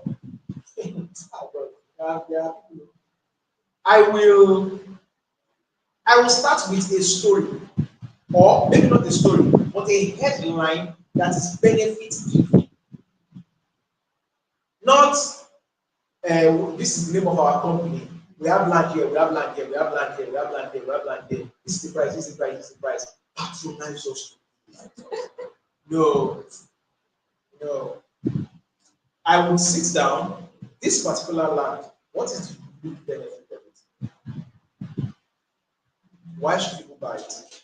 So from that, I will now craft a title page or a headline. So the front page, not going to have not plenty stories, just a big bold benefit given headline that features the benefits, the top benefits of that product. Because now I know that I'm sharing flyers and I only want to attract people who that benefit will sell. So pick one. Then at the back, I will now have more details about the product and what makes it special. Their phone numbers, contact details, and everything. One product. If I want to do too much, two. But it will benefit too much. But most people they're just listing, they're doing product listing. That's what most people do. They just list products. I noticed that nowadays long videos does not really get more attention. Just short videos. No, that is what is on trend now. Short videos. Not true. I'll tell you why. because of that. Nobody has time to sit and watch them. Many people used to think like that, and it's not true. So let me give you an example of why it's not true. When last did you watch a movie? I don't watch it. Okay, tell me one of your favorite essays online that you consume your content a lot. Are you part of NSP? NSP? Do you do NSP? How often do you do NSP? 7 to 8. 7 to how many hours is that? And 1 hour. You watch. You sit. And You watch. As for Jerry, you are there. And you are not bored. Do you know why you can sit on NSPD 1 hour? There's an impact. Because one. Oh, good one. Wait. Because number one, it is relevant to your context. Whether the content is long or short, the most critical requirement, relevance. Number two, engagement. How engaging is the content? When Pastor Jerry is praying. Another thing is timing. Timing. Timing is a tertiary factor. Timing is a tertiary factor. So I'm not saying that time is not important. I'm saying that time is not the first thing. Yes, if a movie is over 3 hours long, like a Bollywood movie, I might start having. But people watch Bahubali. People watch the Snyder cut of Justice League. It was 4 hours. I watched it. People watch season movies. Some people will sit down one Saturday. They watch an entire season. So I'm not saying that time is not. Yes, they have mastered the art of making sure that the messaging is relevant and engaging to you. That's why you see that you watch. You know, you watch 10 minutes. You don't watch 10 minutes. So if it is time, then you should not be able to watch anything that's more than 7 seconds. So it's not time. Time is sharing. It's when the story starts to get boring. You never finish one film before when you hear say part 2 dey outside. You go for the Pressure. You want to know what happened to that woman. see the film Part about 2. Yes. You all So watch it now. put am there. I said I want to write document. I write document later. What to do? They master the art of getting Your your attention. attention. So time is a tertiary thing. It's important for tertiary. So when So, you want to do the lesson- a long video, make sure you are Yes, getting your their hook. Oh. Very dark man.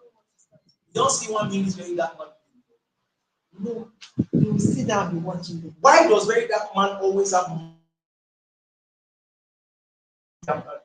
Why does he always have massive engagement about his videos? It's because his hooks.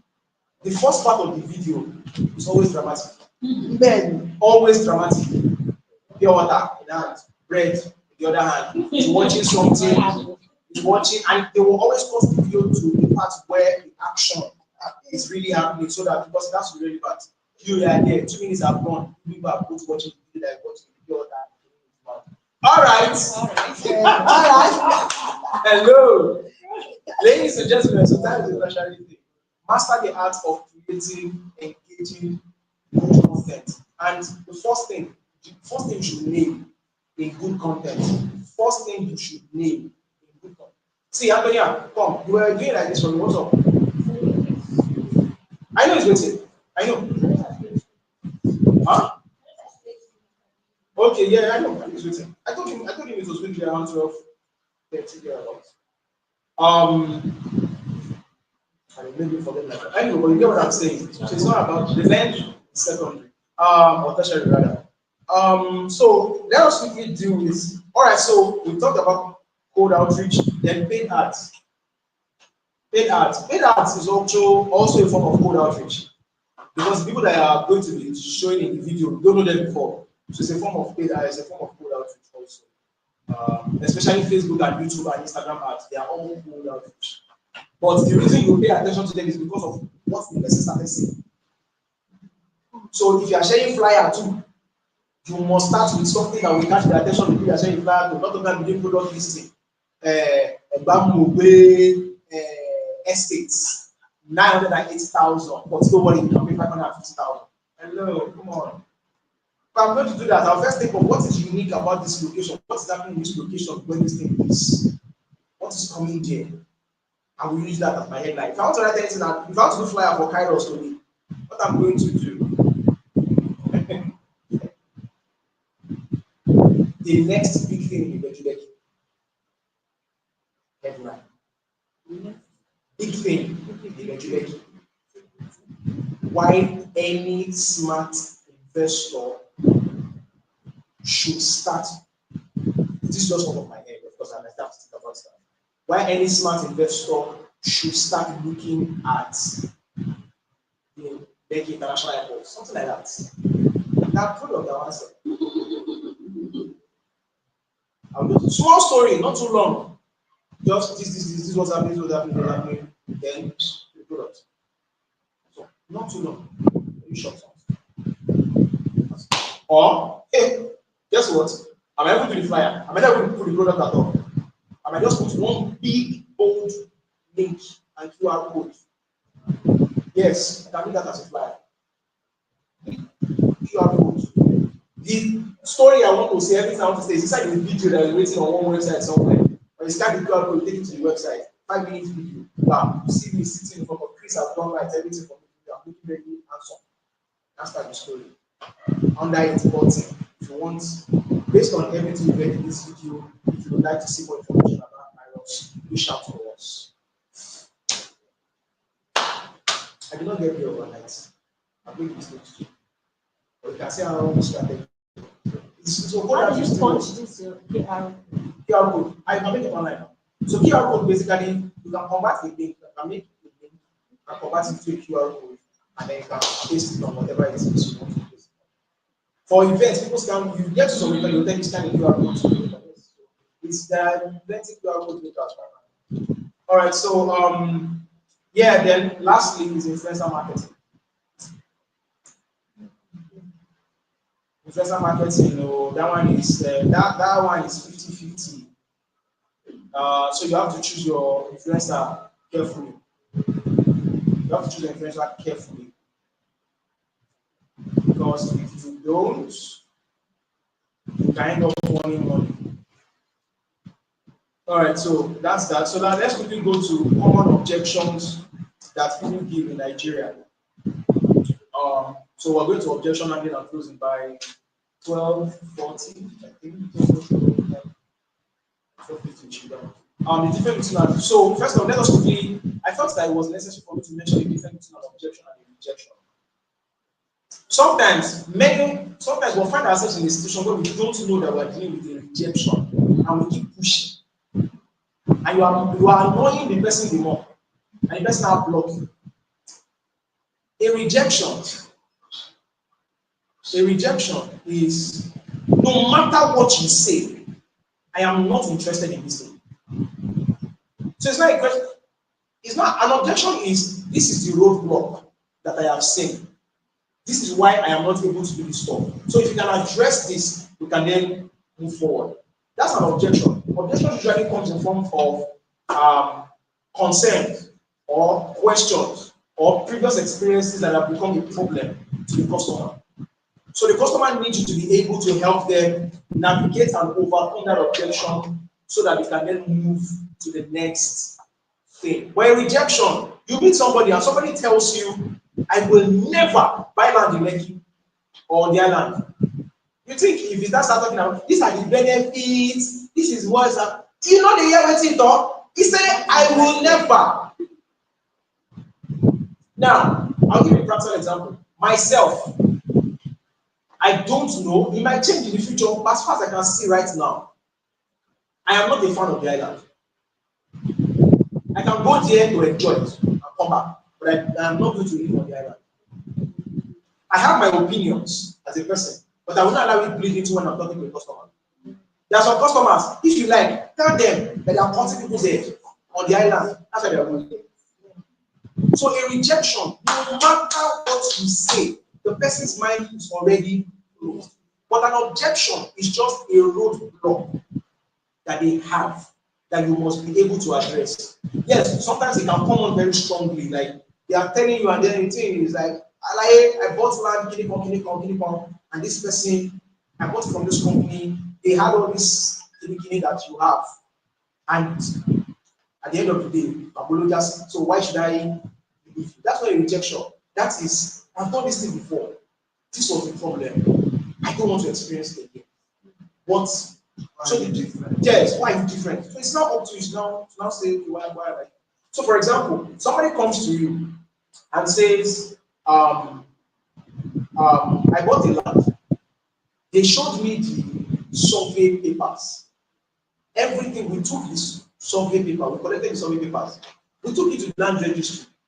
They said the land was okay. I bought it.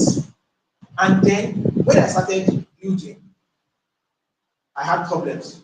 Or when we wanted to start work, God forbid that they started building, I had problems. So we had problems. People started coming and saying that there was dispute and everything and all that. Then we now decided to investigate. We now realized that the survey they gave us is not the survey of the land I bought. If you are the kind of real estate company that what you are doing is that you'll be giving people survey to go and check, you have already lost that client. What will I tell them? Sir, I understand you. Things like this happen in the real estate industry very well. This is what you should do next time. Get the coordinates of the land. Give it to your surveyor. Let the surveyor go and check, do a search for you on the land registry database about the status of that land. Automatically, you have shown that client that you are, because you understood the problem and you know what the company you are working for to solve it. Because that actually happened to a couple of people. So let us have some of the common objections so that we can Lack of time. So objection number one, somebody tells you, let me think about it. What do you do? So I'll get back I want this one to put that even though I know we're or rushing. I will get back to you. I will get back to you, yeah. But let's take it one by one. Let me think about it. What would you do in that situation? And I need us to be faster. Yes. What would you say?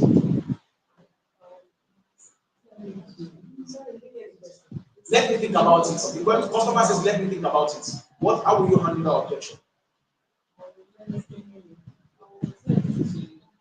I will tell you some stops. Tell you some stuff like what? In case you want, what is your ground or what's the objection so that you can have something to think about and pleasure. Okay. So let's ask you, why do you think he's telling you let me think about it? Because he might still want to It's interesting. Okay. Yes. Like, Yeah. But what is so you can start getting very granular about this. But what do you think he is seeing that is making him say let me think about it? he's not sure. He's not convinced enough.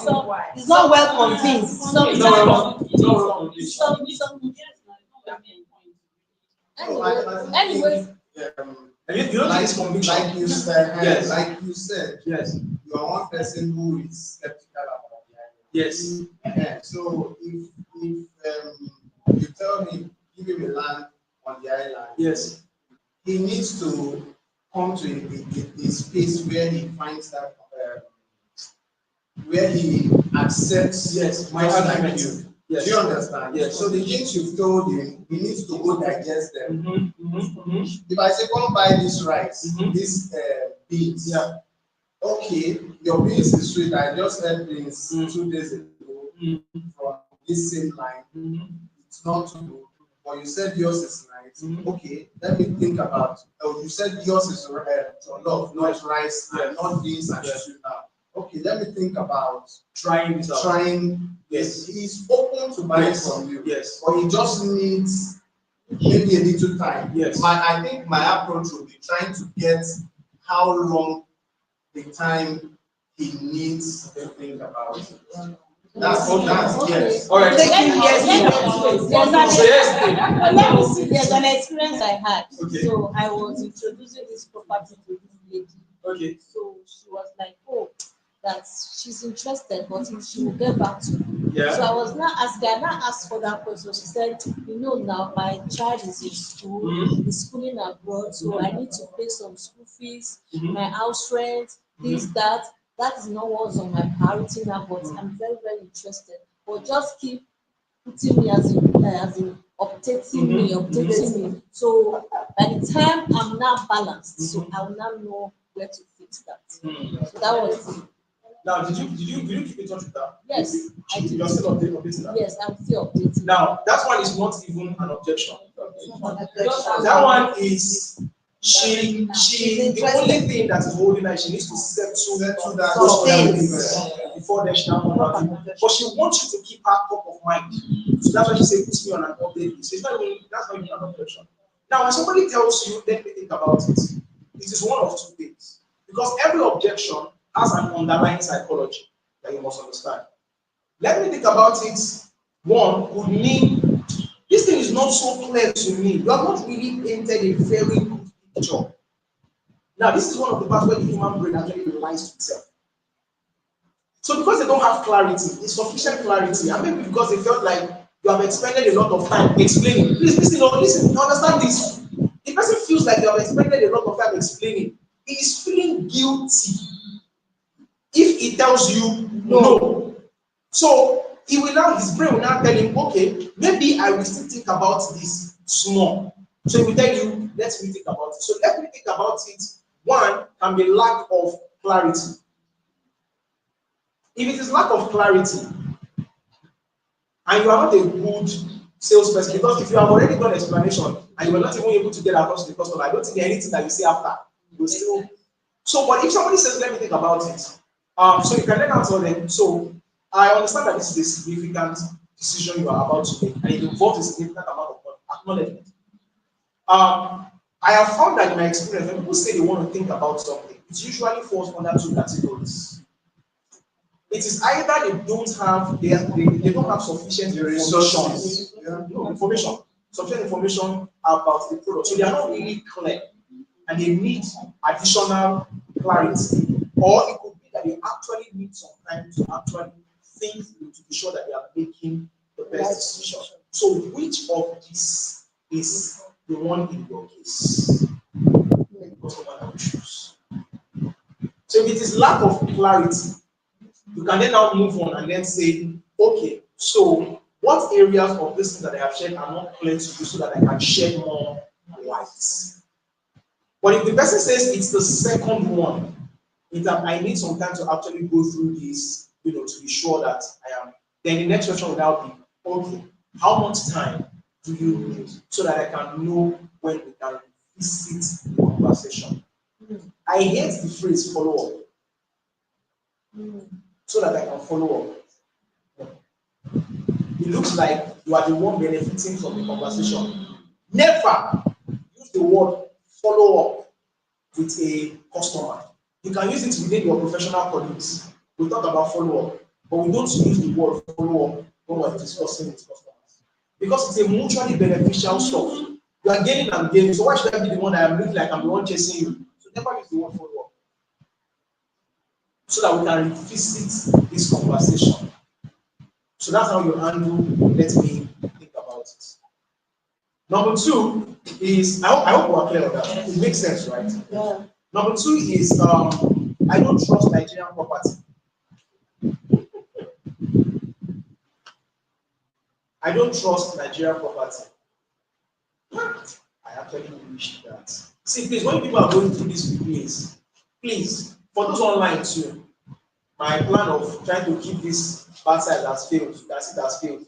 So let's just admit and accept what we are gotten ourselves. When you're watching the replay, please do not watch everything at once. This is a close to a 3-hour class. Don't watch everything at once. Watch a part, pause the video, digest it, then you can then now continue from where you stopped. The links we gave you are YouTube links, so you can easily download YouTube videos if you know the software to use. I should not be teaching you that. I don't be able to teach person. So you can download them, watch them on your laptop, or watch them on your phone, so that wherever you pause is where you continue from. The lesson for me now is that when we are doing something like this next time, every module will have their own unique links and everything, so that it can be automatically broken. I cannot pressure the media team now to be breaking the videos. We don't have that time. So I don't trust Nigerian property. Now, I would have said, let us discuss it, but we don't have time. So let us quickly deal with it. If somebody says, I don't trust Nigerian property, it is usually because of what they have heard or an experience that they have had themselves with one or more company. The first thing you want to do is to understand what went wrong. Sir, wow, that is a very strong thing to say. It seems that you've had a very negative experience buying real estate. Can you see acknowledgement? It seems you have had a very negative experience buying from real estate companies. If you don't mind sharing, what actually happened? I don't think any sane client will hear that and will not start feeling willing to share with you. And what you said, see. Yes, I have to add that one because I'm one there. So when they now start sharing, that's why I said that your work, when you are closing, you are doing 80% of question and diagnosis, 20% of talking. It's not about how well you talk that matters, so it's the quality of questions you are able to ask. So that you can, because what you are basically doing is you are mirroring the customer back to them. They say something, you address it, you're back. They say something, you address it, you're back. That's how it works. So from the answers, I will be able to diagnose further what actually went wrong with this person. Is it hearsay? Is it just bad news? Or is it a case of something has actually happened to them directly or someone that they know? From that, if the person says, oh, we bought land, we keep this, and stuff like that. Now, as an experienced person, I can then now tell, okay, this was what went wrong. That's how I can now reposition myself as an expert who understands a better way of getting things done. Oh, we bought land, we did not, maybe they did not do due diligence, we just trusted. So I'm like, okay, if you want to do this next time, this is what you should do instead. Don't say, if it's a company that you have not dealt with before, don't say you are trusting, even us that are talking, don't say you are trusting us. you can collect the coordinate of this land and you can run an independent check. Follow that. Automatically, you are showing the person that I'm not after the money. Yes, I'm after the money, but I'm not after the money. But you understand what I mean? So because you are putting their interest first. But if you don't ask the question, because people think that handling objection is all about carrying bone and trying to argue with the customer and being the one that wins. It's not about winning the argument. It is about repositioning the customer's mind. Do we understand? So 80% you are asking questions and you are diagnosing, 20% you are talking. That's how closing is done. The next objection is the land is too far. The land is too far. Very common. It's very common. When someone says this, it means you are dealing with a customer who is experiencing, I don't want to speak English, but the customer is experiencing cognitive dissonance with himself. What it means, what I'm trying to say in simple English, is that the customer is not accepting reality. If you say the land is too far, come and buy in Ikeja now. Of course, I will not tell you that. But you understand what I'm saying. You say the land is too far. You don't want land that is far, but you want land that is cheap. So automatically, you are either a newbie in real estate or you are one of those customers who don't like the reality of things. So when you tell me the land is too far, I will say, oh, wow, I understand how you feel about this. Yeah, so fine. You can question the problem. So I understand how you feel about this. What is your, maybe the next question I can then ask him, or maybe the next thing I could say is, but you do realize that, okay, or I ask him, what exactly is your plan for this land? What did you want to do this for? Is it that you want to, because the only person that will tell you the land is too far, most times somebody wants to buy and start living on it. So you want to buy and start living, and you want where development is, and you are bringing me 4 million.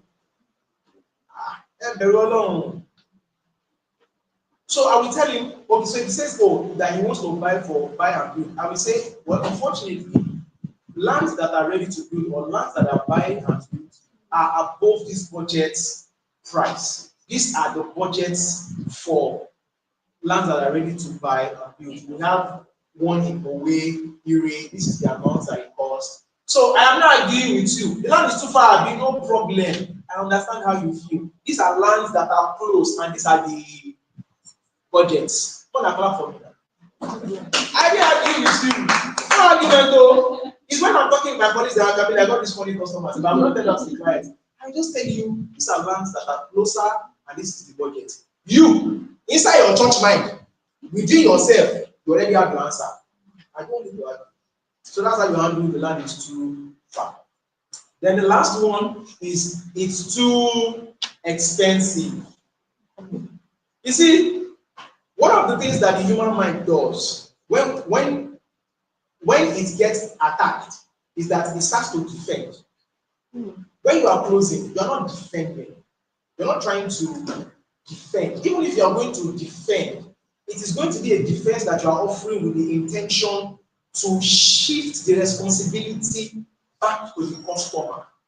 So when you say it's too expensive, I can easily tell you, sir, there are lands of 100 million, 200 million.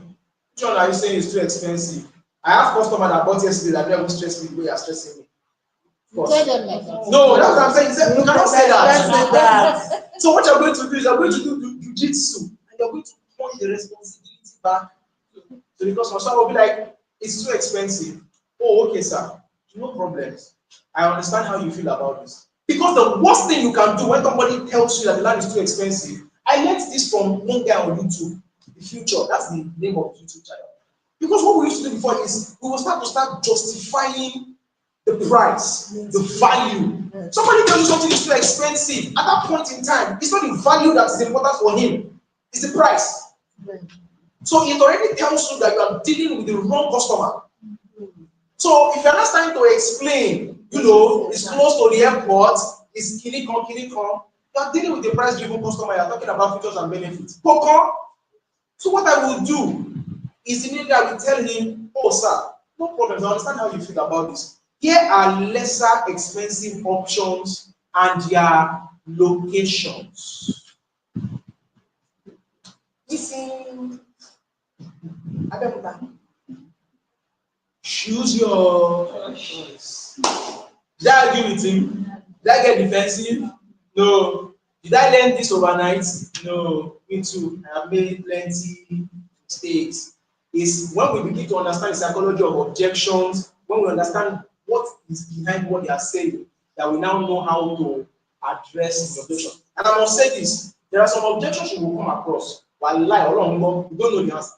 You don't know what to say. This is what you must do at that point. Always go back to your circle of mentors. For example, we have a Reba group. Ladies and gentlemen, after me, this is what this client said. In all the things I heard in my life, I have never had this kind of objection before.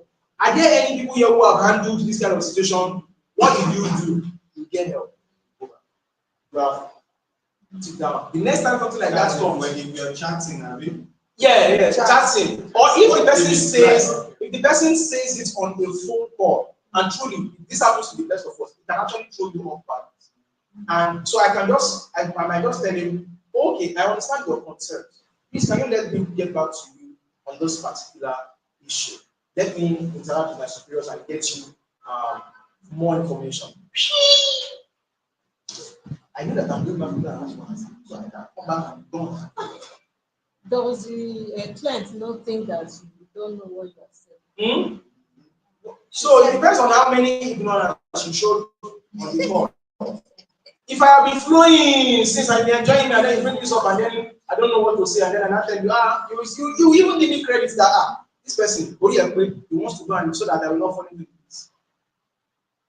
Do you understand? Would you or have you ever experienced this? Transferred the conversation to the superior? Yes, third party credibility. That will happen sometimes. There are certain things that clients will bring to your table. You do not have enough personal credibility to cross that objection.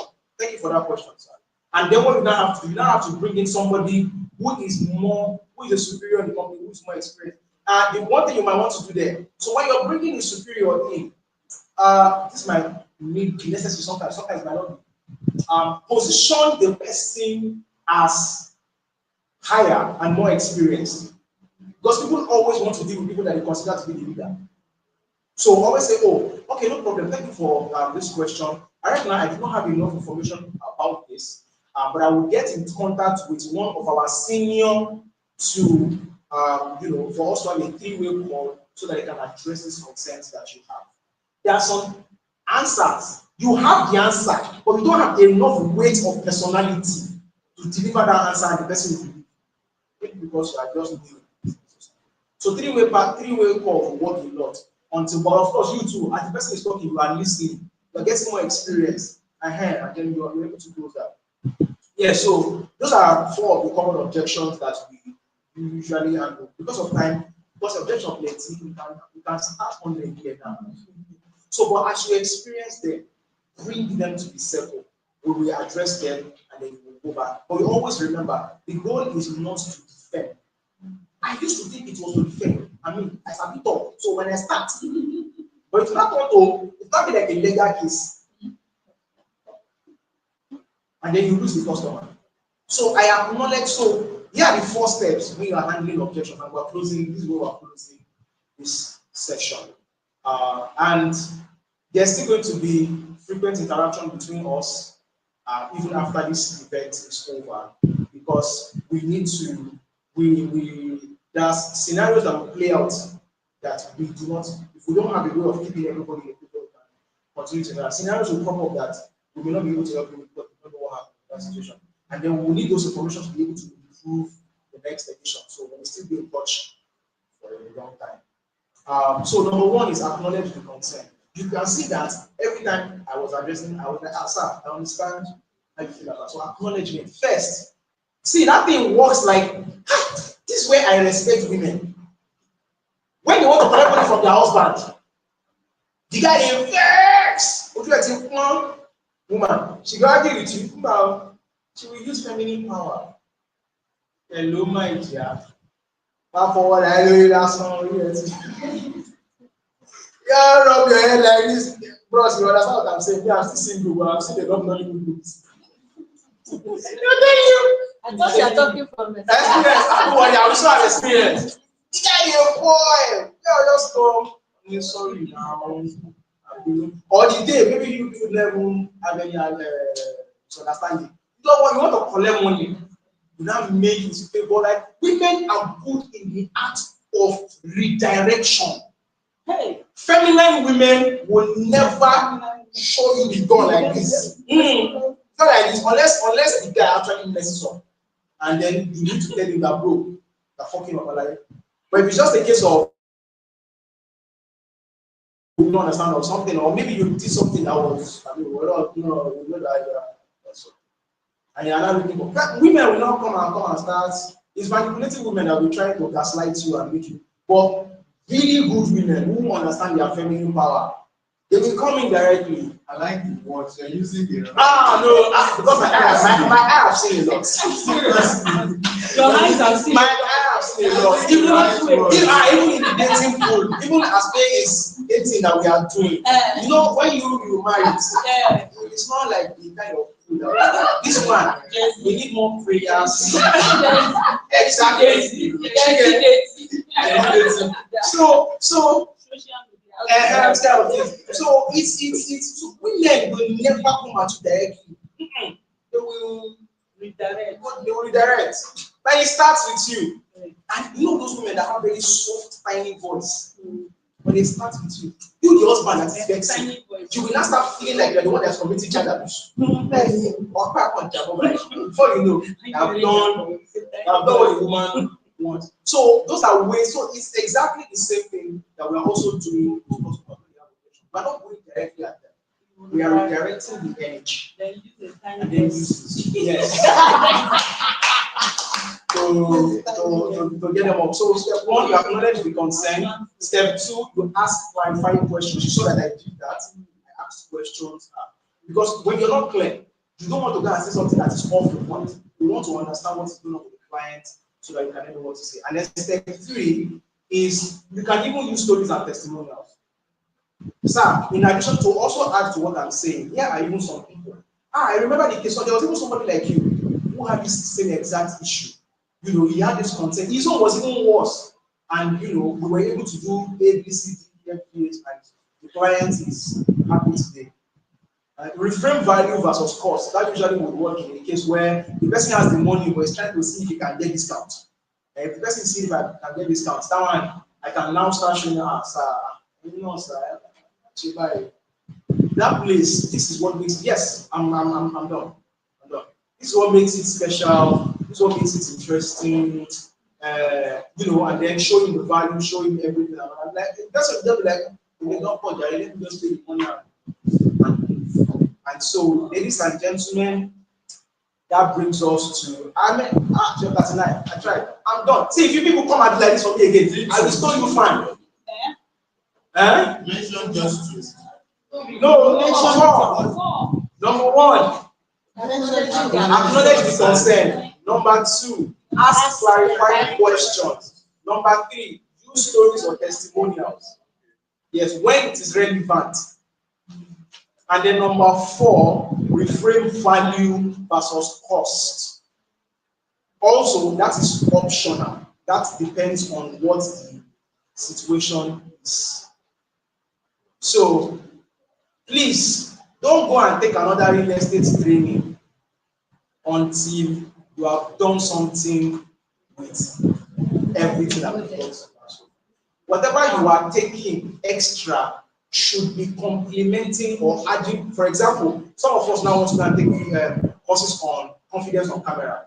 You are still in line. Some of us want to sharpen our ability to write better. You are in line because it's all within. Some of us want to go and learn how to run Facebook ads. You are in line. Some of us want to learn how to become better content creators for social media. You are in line because we talked about all those things. But I don't want to go and buy one other real estate course somewhere that is talking about one other. There's enough for you to do over the next few months. Yes, so that brings me to the end of my oh, one more thing to go.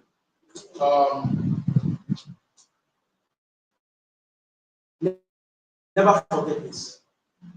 After all the talk, always use all that has a deadline. Always bring it up. But bring it up, of course, you bring up in a proper way. So after everything, when we do the course or when we do coming on board, because for this particular promo, this is the timeline that the company has adopted. So that person knows that it does not have forever. Never forget. At the end of the day, urgency or scarcity. So if it's a case of, huh? No, I'm done. Speaker. Yeah, I know. See, you want us to do a good job. Let's not calm down. So that if I targeting you like before, no problem. I almost done 5 minutes more. So, because after you've done everything right, the one thing that's usually the final push to get the person to for them to understand that you don't have forever. Never forget, please, never forget. After you've done everything right, always let them know the limits of the time or the stock that's available for what they are buying. Yeah. Thank you very much, ladies and gentlemen. We enjoyed it. Well done. They did not take picture of me. Anything. Yes. Baba has not taken.